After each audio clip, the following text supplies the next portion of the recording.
In the heart of the ancient world, where the Tiber River winds through the seven hills, lies the story of Rome, a city born from myth and shaped into an empire that forever changed Western civilization. Your history teacher probably told you that Rome was founded when Romulus and Remus, the twins raised by a she-wolf, argued over where to build their city, right?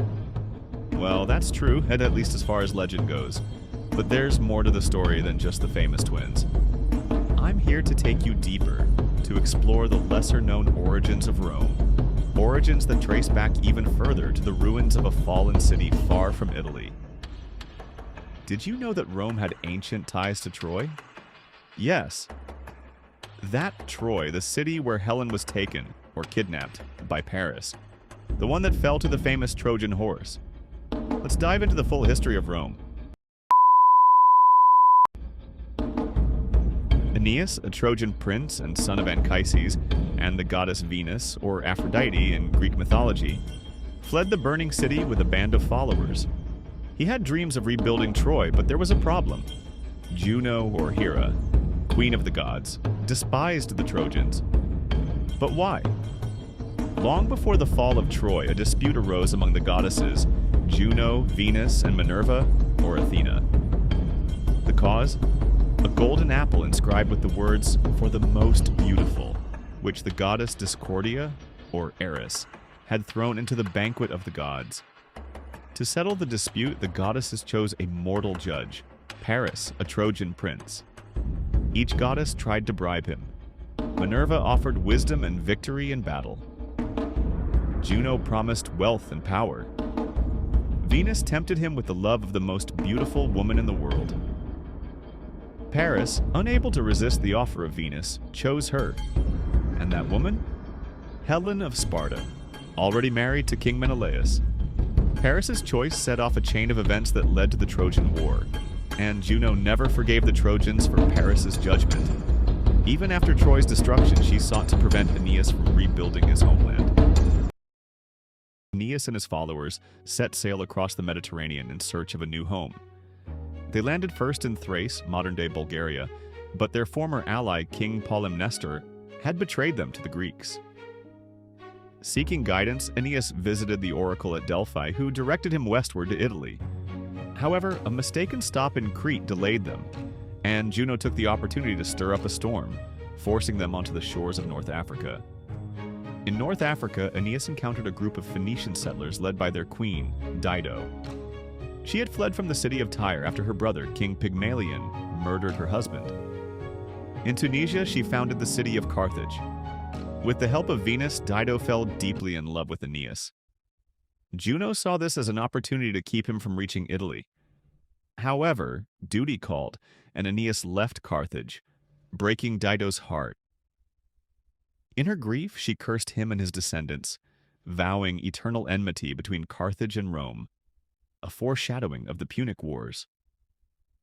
After navigating the Mediterranean, Aeneas finally reached the western coast of Italy. He traveled inland to the kingdom of Latium, ruled by King Latinus, who welcomed him as a prophesied foreign prince, destined to marry his daughter Lavinia. However, Lavinia was already promised to Turnus, the prince of the Rutuli. Juno, still seeking to destroy Aeneas, provoked war by stirring jealousy and hatred among the Latins. Aeneas, with the support of local allies, faced the Latins in battle and emerged victorious. He married Lavinia and established the city of Lavinium.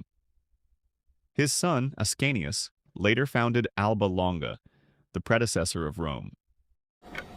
Generations passed, and Alba Longa thrived under the rule of Ascanius' descendants.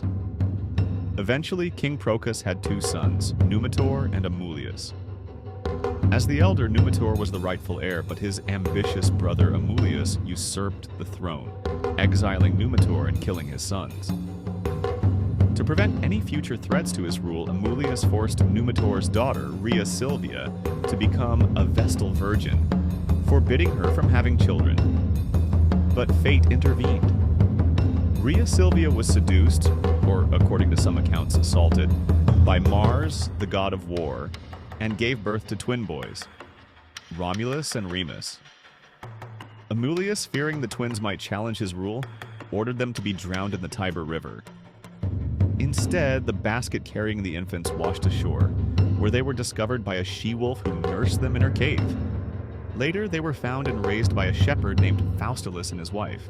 As the twins grew, they became strong and courageous, known for their exploits in protecting local shepherds from bandits. Eventually, their true identity was revealed, and they returned to overthrow Amulius, restoring their grandfather Numitor to the throne of Alba Longa. However, they weren't content with staying in their grandfather's city. They wanted to build their own. Romulus and Remus traveled to the site where the Tiber River met 7 hills, but they disagreed on where to establish their city. Romulus favored the Palatine Hill, where they had been found as infants. Remus preferred the Aventine Hill, arguing it was more suitable for construction.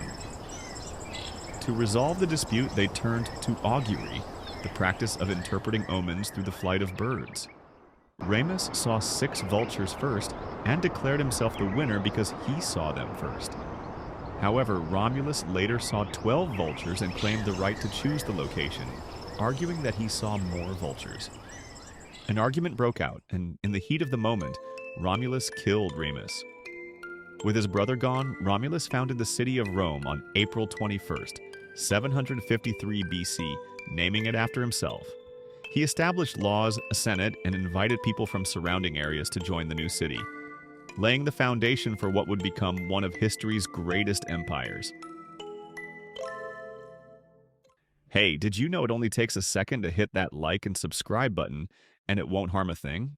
In fact, by doing so, you'll be helping me reach more people and share the incredible content you just enjoyed. Plus, turning on post notifications means you'll never miss out on any of my future uploads. More knowledge, straight to your feed. Until next time, stay curious.